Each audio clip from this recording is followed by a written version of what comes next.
Testosterone is a hormone, whether it's a male or female, it doesn't make any difference. It does the same thing in both. A human being with low testosterone is going to be, basically their confidence level is going to be low. Depending on the degree of the deficiency, it's going to be the degree of the result. If a person is low in testosterone, male or female, you're going to see them, they're going to be unsure of themselves. They'll have a hard time making a decision with things. They'll kick the can around a little bit. They just, instead of thinking about doing something today, they'll put it off until tomorrow.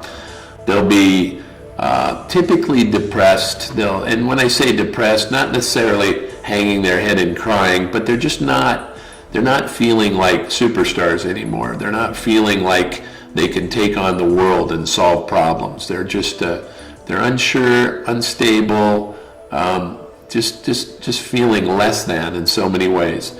You restore that testosterone level back in a male or a female, and you watch them gain this confidence that's amazing. They'll just start to feel like they can do things again, like they can do anything, like they start to think about becoming more in every way. Their stamina just goes way up.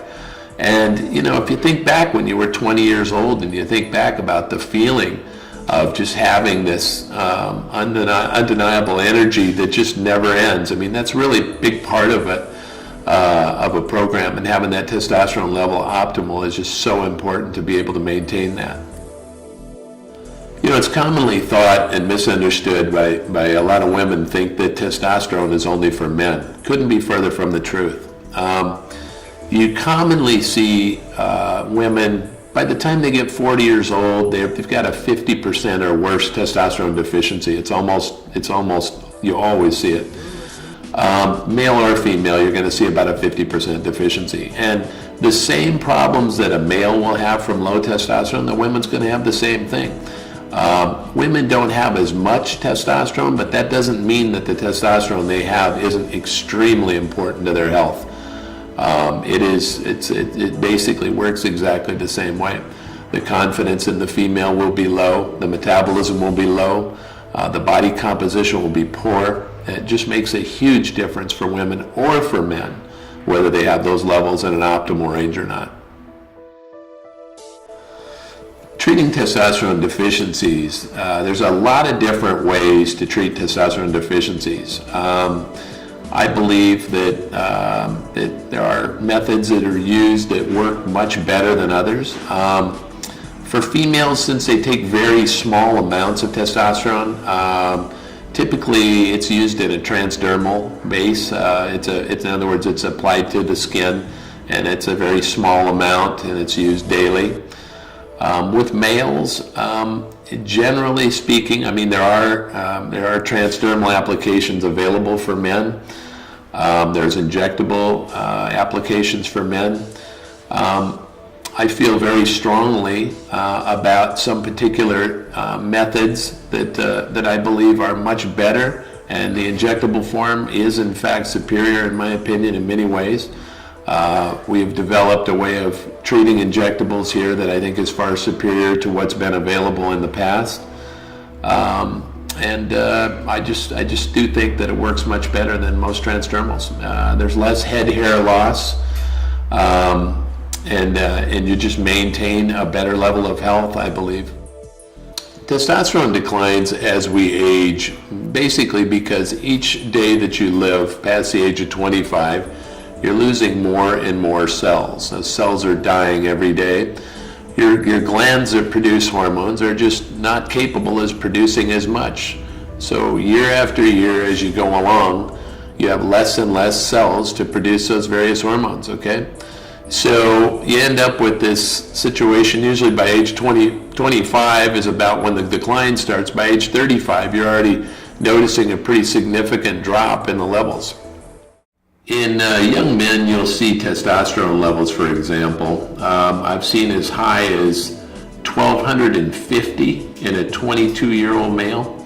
I've seen as low as 217 in a 22-year-old male. So the reference range, you can see two pretty big swings there. I've seen in 40-year-old males, probably the reference range in a 40-year-old, you don't usually see much more than a 600 in a 40-year-old, and you typically see something more in the range of 450, 500, but you do see them as low in the 200s as well. Moves around a little bit depending on lifestyle and how physical a person is. If you take a 20-year-old and you get them laying around on the couch a lot watching TV, basically they're not going to make much for hormones. The body just slows down.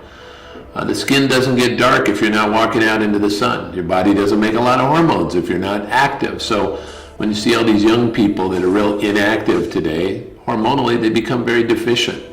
So when they get out and become active, their hormone levels go up and their metabolisms kick up. That's why physicality is so much a part of this. But you take a 20-year-old who's laying around, and you get them off the couch and you get them active, all of a sudden their whole life comes back together, they feel better, the depression goes away, they're doing amazing, right? You do that with a 40-year-old, you don't quite get the same response. You could take a 40-year-old from 200, testosterone level at 200 to maybe up to 450, 500 with exercise, but you're never going to get them up to a 1,000 or a 1,200 level ever again. It's just, you're not going to see those kind of numbers. So the difference between the two is just that the 40-year-old's got age-related decline that's going to be something that you're not going to be able to do anything about unless you treat that deficiency with supplemental hormone.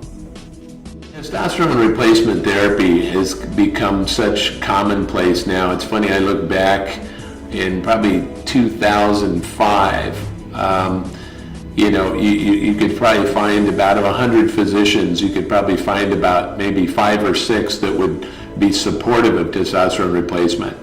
And you're just, a few years later, in 2012 now, I would say probably you'd have a hard time finding 6 or 7 out of 100 that would be against it. So the tables have turned dramatically, and that's for hormones in general. The medical community is changing their opinions very rapidly on this whole field, so it's happening, and you're seeing it be transformed.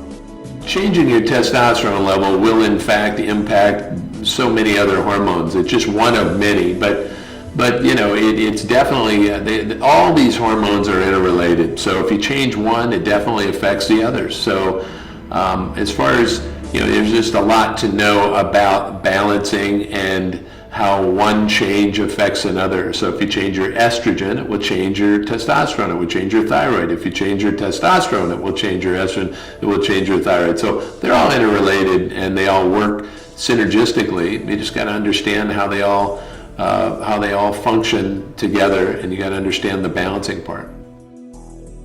Testosterone replacement therapy years ago was thought to be a possible cause of prostate cancer. Well, now we're seeing a big change in that. The opinions are changing rapidly. Matter of fact, some of the most successful prostate cancer treatment centers, one of which is located in Century City, California, uses high-dose testosterone replacement therapy to actually cure prostate cancer. So you're seeing a big transformation in the thoughts about that.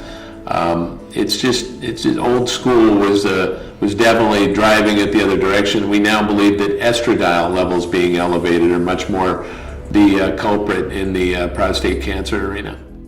Testosterone replacement therapy I've not seen it be an issue with PSA. Matter of fact, I started at age 38, my PSA was 2.5. My PSA at age 51 is 0.6. So I say, and for the most part, we see PSAs not elevate, but in fact go down over a period of time. Low testosterone left untreated leads to a reduction in lean muscle mass, a reduction in bone mass, depression, fatigue, weight gain, erectile dysfunction, or in fact just a general loss of sense of well-being. A good example of a testosterone case would be probably the most impressive case I've seen. A guy came in here at 44 years old. Started a testosterone replacement program, and also worked on his diet, made some big changes in lifestyle in general. He came in, he was actually falling asleep when he came in for his consultation. He's sitting in the chair falling asleep, and he ended up, he signed up on the program. He ended up coming back in to say hello 4 months later. He had lost 55 pounds of body fat, and the guy he was virtually unrecognizable. He just got real serious about health and fitness, and did the supplemental program, and just changed his life so much it was shocking.